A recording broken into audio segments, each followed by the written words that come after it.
Hey guys, Roman Trust here with Mission Forge, and today guys, we're going to be making a machete. So this machete is going to be a gift for my next door neighbor. He's been my neighbor for the last 12 years and a really good neighbor at that too. He's, put up with my blacksmithing, my grinding, the cutting, noisy kids and all that fun stuff. And he's going to be moving. So kind of as a parting gift and a thank you gift for all these years of being a wonderful neighbor, I'm going to make him his very own custom machete. Now, why a machete?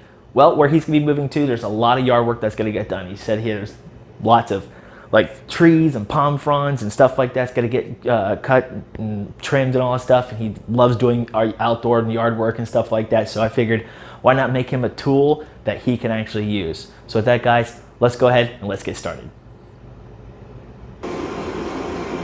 Okay, so while Forge is heating up, we're going to be using a piece of leaf spring here, which is pretty much like 5160 leaf spring, carbon steel. So what we're going to do is as the forge is heating up, I got a big forge set up this time, so I'm going to need a little bit of length on it. I'm going to uncurl this by putting it here and kind of spread it out, get it opened up and stuff. Then we're going to move over to the press here and see if I can get a little wider. It needs to be just a little thinner. He wants a very thick spine, so we're going to try to work with him on that. So, yeah.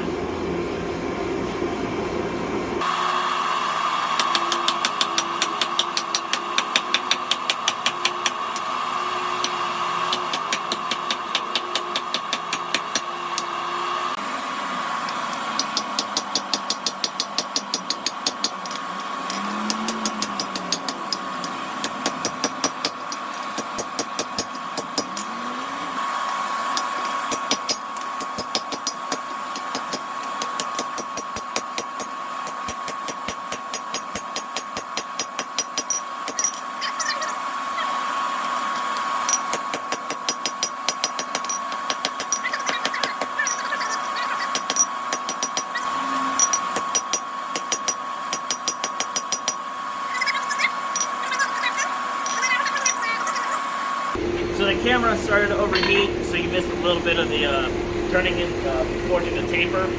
So that's what we're doing. The tip of this.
Okay, a machete actually kind of has a slight taper down towards the handle, so we're going to go ahead and start creating that so we have a proper machete shape.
Okay, so we got the blade hardened. It's hard.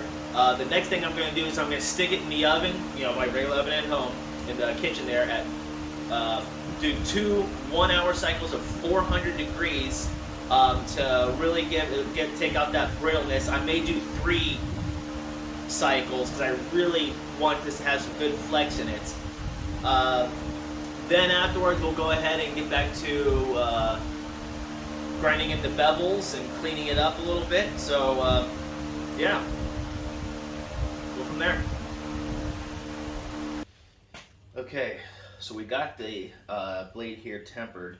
While tempering, I had found that I had picked up, after we hardened it, there was a bit of a warp in it. So during the tempering, I had to try to get the warp out.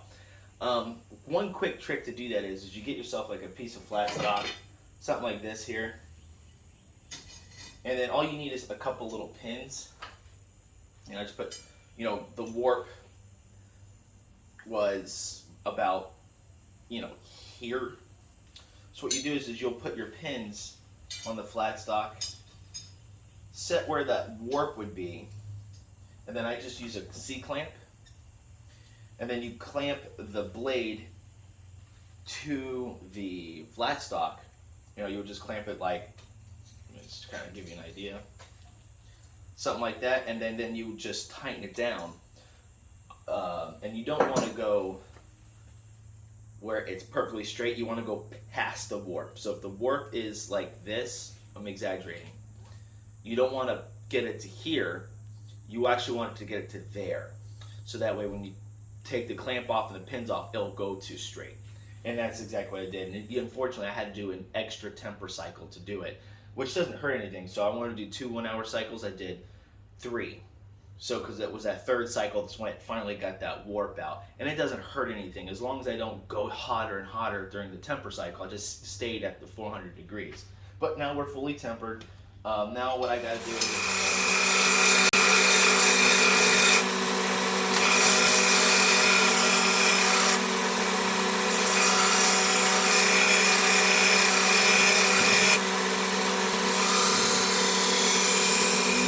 Okay guys, well unfortunately this blade is a bit of a failure.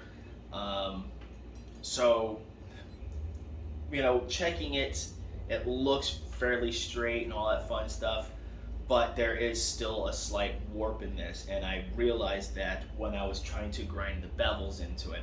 So I'm not able to get a good clean bevel. Now, for example, if you look on this knife here, and I was trying to blend it in and stuff like that, it just wasn't blending, it just wasn't doing anything really well. Like these deep hammer marks here wasn't an issue, as long as it would have been relatively flat without a warp. But the and the grind on this side is not terrible. It's this side that was really bad, and especially right in this area here. So I can't get a nice, clean, even grind because of that warp. It's just, and it's ever so slight too. And the warp is like right in this area here. So I tried getting that out and all other stuff. So I'm chalking this one up as to a failure. You're not always gonna get a blade that comes out perfect. Sometimes things happen, you mess up. I just didn't see that until I started doing a lot of grinding, all that stuff. There is potential for me to try to save it. I have to put, pins back on, retemper it and stuff like that. And I may, we'll see. Yeah, so I'm probably just gonna end up redoing this. If he doesn't want this, I'm gonna end up redoing it because I would never sell this one. This one came out horrible. If he doesn't want it, then I'm gonna throw a handle on it still, and then I'm just gonna use it for my own needs for cutting bushes and stuff like that. But yeah, so this here blade so far is a failure. So with that, I'm gonna go ahead. I'm gonna throw a handle on it, do a quick and dirty handle job on it, get it nice and fitted right, whatever. I was gonna try to blacken it a little bit, but he didn't want to blacken. But oh hell! So I'm just gonna get back to work on it.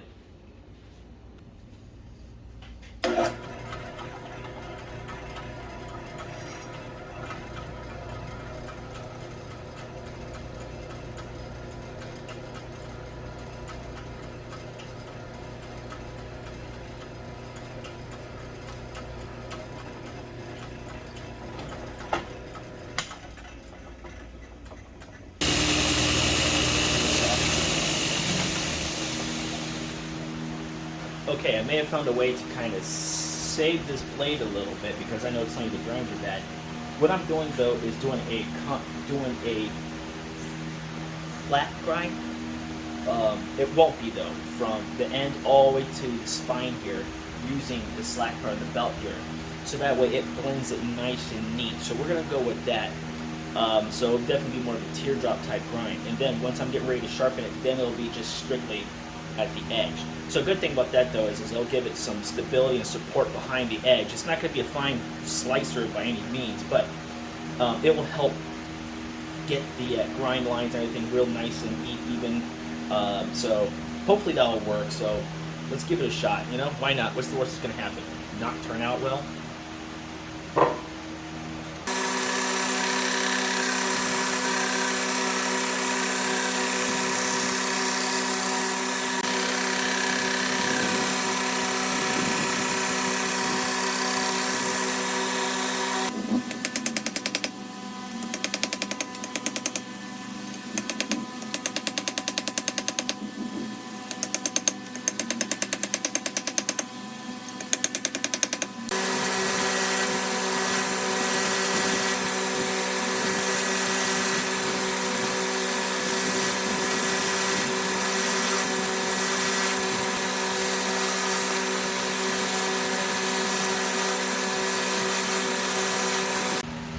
Alright, so I gotta do some hand sanding in this area here.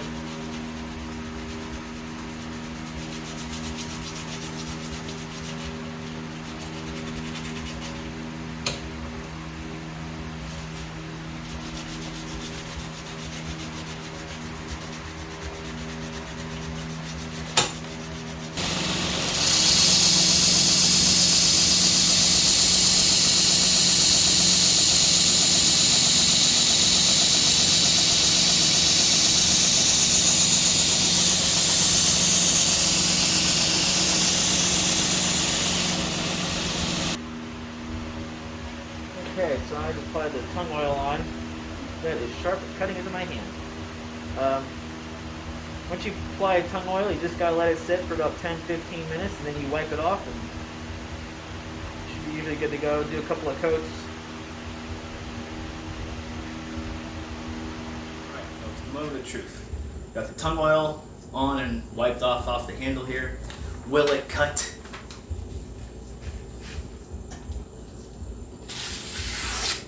Oh yeah, it'll cut. So it is most definitely sharp. So, nope. Almost too small piece of paper. So, it cuts. That's fantastic. I know this knife, this machete here, has been fighting me a lot lately. So, is this a failure? If to my standards, yes, it is a failure. But I wanted to complete the blade anyways. If this was like a first knife I've ever made, I think this would have been great. But there's just so much that went wrong with this thing, and I was just chasing the problems and keep chasing whatever. If this was a blade I was going to sell, I would be embarrassed. I would not sell this. But like I said, my one neighbor, he wanted something. He wanted like deep hammer marks like this and stuff in there and all that fun jazz and stuff like that. But there were problems with it. Like if I look at the spine, there's not much of a warp, but there's like right here, there's a little nick here, and it looks like it causes it to warp a little bit. I got most of the warps and everything out like that. Just small grinding imperfections. Just a whole bunch of other little issues here and there. But overall though, it is done. It's a machete. I know I could do 10 times better, but not every knife you make is gonna come out the way you want it or be successful. So I figured, why not post this video so you guys can see that I, Roman Tressler, the amazing blacksmith, not that amazing, do also fail at times. I have a lot of uncompleted knives and failures, but you know what? I've never shown you guys that. And while this one is not a complete failure, in my head, in my mind, it's not up to snuff or up to par. Hopefully my neighbor will still like it. If he doesn't, I have no problem making him new, and I probably will anyways. You know, but I'll probably just do a stock removal thing than forging it out. So, but with that, guys, hopefully you found this video helpful, entertaining, enlightening and all that fun jazz. If you had, go ahead and hit that like button. Also, got any comments or suggestions, leave them down below. And don't forget to hit that subscribe button and click that bell for more notifications. With that, guys, thanks for watching, and I'll see you later.